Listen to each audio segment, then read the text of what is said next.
राधे राधे महाराज जी। और जिन्होंने 2-3 पेज का लिखा है, ये सारे है कि ये कह रहे हैं कि इनकी बेटी जो आगे बैठी है, इतना वैराग्य आ गया है कि वो 2:30 बजे उठ जाती है, 3-3 4-4 घंटे ध्यान में रहती है। पपीता खा लिया तो रोटी नहीं खाती, रोटी खा लिया तो पपीता नहीं खाती, हर चीज को सोचते खाती, खाऊं या नहीं खाऊं। और मतलब नहीं, आप सोती क्यों भी 3 घंटे खाते हैं? हैं। ठाकुर जी को पवा के प्रसाद पाओ आप। ये कह रहे हैं कि बस इसको बोल दो खा पी ले, मतलब इतना वैराग्य हो गया कि क्या बताऊं। इसे वैराग्य नहीं कहते बच्चा, इसे उद्दंडता कहते हैं। शरीर क्षीण हो जाएगा, भजन थोड़ी होगा। बै- हाँ, हम ये कह रहे हैं कि जैसे रोटी है, दाल है, सब्जी है, पपीता है, सेव है, सलाद है, ठाकुर जी को भोग लगाया, ठाकुर जी को पवा के फिर प्रसाद पा लिया। मैं शरीर थोड़ी हूं कि नहीं पाना। भैया हम गाड़ी खरीद लो, इसके बाद कहो कि हम पेट्रोल तो नहीं डालेंगे, पानी डाल के चलाएंगे। अब गाड़ी को मैं मानता हूं मूर्खता है कि नहीं है। ये शरीर एक गाड़ी है, इसको आहार चाहिए, इसको जल चाहिए, इसको अन्न चाहिए, इसको फल चाहिए, इसको घी चाहिए, दूध चाहिए। बाबा इसने सुखा दिया अपने शरीर को, बिल्कुल कुछ भी नहीं खाते बिल्कुल। तो फायदा क्या है? देखो, मनमानी आचरण करने से हम आपको बताएं कितनी चिड़ियां हैं जो केवल फल चुगती हैं, क्या उनको भगवत प्राप्ति हो जाती है? कितने जीव हैं जो जलचर जीव हैं, केवल पानी पी के रहते हैं, उनको भगवत प्राप्ति हो जाती है क्या? गुरु की आज्ञा के अनुसार चले तो बात समझ रहे हो बच्चे? हमारी बात समझ रहे हो? आज से जो चीज मम्मी दे वो पहले ठाकुर जी को पवाओ जाके, और खूब नाम कीर्तन करो, और इसके बाद उसे पालो। ठीक है, मानोगे हमारी बात? 3 बार नहाती है, फिर सर्दियों में भी ठंडे पानी से ही नहाओ। 3 बार नहाती, कोई परेशानी नहीं, कोई परेशानी नहीं। नहीं, पैरों में कुछ भी इतना जख्म हो रहे, बार बार पैर हाथ धोने से। दवाई नहीं लगवाती, डॉक्टर की दवाई नहीं, बार बार पैर क्यों धोती हो?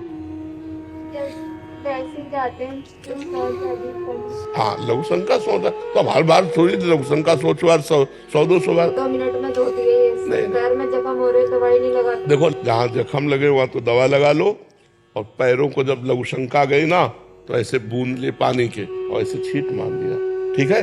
और जैसे जैसे बार बार सोच लगे तो रज ले लिया, शरीर में लगा लिया। रज से बढ़कर पवित्र कुछ नहीं। और स्वस्थ रहो, थोड़ा व्यायाम करो, ऐसे मरी मरी होकर भगवान को प्राप्त कर लोगे क्या? अरे खूब कीर्तन करो, खूब नाम जप करो, माता पिता प्रसन्न रहे, उनकी सेवा करो, रसोई में सहयोग दो। अब ऐसे तो बीमार से आज आप दिख रहे हो, अभी नवीन बच्ची हो, ऐसा ठीक नहीं। हाँ बिल्कुल ठीक है, आप सही से चलोगे?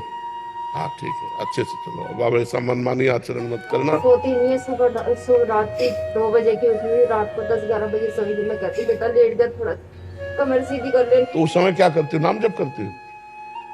वैसे कोई पूर्व जन्म की तपस्या इसकी रही है जो इस जन्म में ऐसा उसके अंदर भाव आया है। नहीं, कौन बच्चा जगता है 2:30 बजे? बहुत अच्छा है, आप परेशान मत हो, हानि नहीं होने वाली।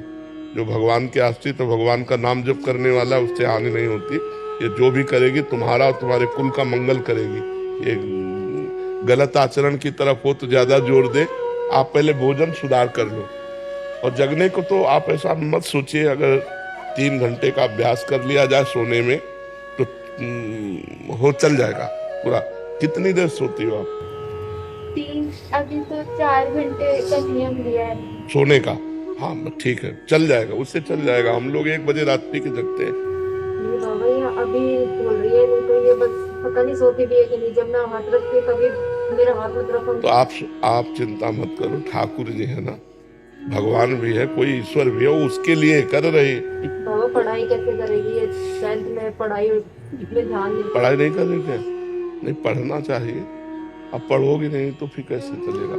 और अगर ये नहीं करती है और ये साधना करती है तो तुम विक्षेप मत पहुंचाओ, इस जीव का कल्याण हो जाने दो। ये जीव आया है अपने कलिकाल में, ऐसे बच्चे कहाँ मिलते हैं? तो इस अवस्था में तो दंडताएं शुरू हो जाती हैं, और वो तपस्या परायण है, तो इससे आपका मंगल होगा, अमंगल नहीं हो सकता। पक्का समझना, भगवान के आश्रित हो और ईमानदारी से चल रहे, उसका चेहरा बताता है। वो ईमानदारी से चल रहे हो, बेईमानी वाला नाटक वाला कुछ नहीं है। सच्चाई से चल रही, चलने दो। धीरे धीरे हम सुधार उस बात पर ला रहे हैं। जैसे भोजन सुधार कर ले, शयन सुधार कर ले, थोड़ा पढ़ाई में भी ध्यान दे। अगर नहीं पढ़ती है और या ऐसे जीवन निकाल देती है तो लोक का लोक पवित्र करने की सामर्थ्य रखती है। आप क्या समझते हो? एक से एक संत हुए हैं स्त्री शरीर में, एक से एक महापुरुष हुए। तो अब अभी तो बच्चा है, अब ये क्या रूप रखेगा जाकर आगे चलकर, कोई जानता थोड़ी है। तो इसलिए हमें लगता है आप ज्यादा चिंतित मत हो, क्योंकि वो गलत नहीं है, वो भगवान की शरण में है। इसलिए कोई चिंता। और ये छोटी छोटी बातें तो सुधार में आ जाएंगी, जैसे बार बार पैर धोना है, या कई बार स्नान, 3 बार स्नान करने से रज भी 15-20 बार रज लगाएगी, कपड़ों पे लगाएगी, सर में लगाएगी, सर साबुन से नहीं। क्योंकि हाँ, उसका उद्देश्य है कि मैं पवित्र रहूं, गलत उद्देश्य नहीं, ये कोई पागलपन नहीं। ये यही नहीं करती, हम ही करते हैं, हम भी करते हैं। 3 बार हम भी स्नान करते हैं, हर बार लघुशंका जाकर हाथ पैर कुल्ला वो सब करते हैं, लेकिन पैर पोंछते हैं, गीले नहीं बने रहते। एक तौलिया रखिए, पैर पोछा, फिर हाथ धो के हाथ पोछा, रज लगाते हैं, पवित्रता से रह जाता है। अब वो गलत नहीं है, ये गलत नहीं, इसका कोई पागलपन नहीं है, ये कोई ऐसा नहीं कि मतलब उन्माद हो। बहुत अच्छे से चल रहे, प्रणाम है इस बच्चे को जो ऐसे चल रहे। बस तुम हमारा कहा मान लो बच्चा, ठीक है, नाम जप करती हो ना, बेड़ा पार हो जाएगा, माता पिता का भी बेड़ा पार हो जाए, तो चिंता मत करो।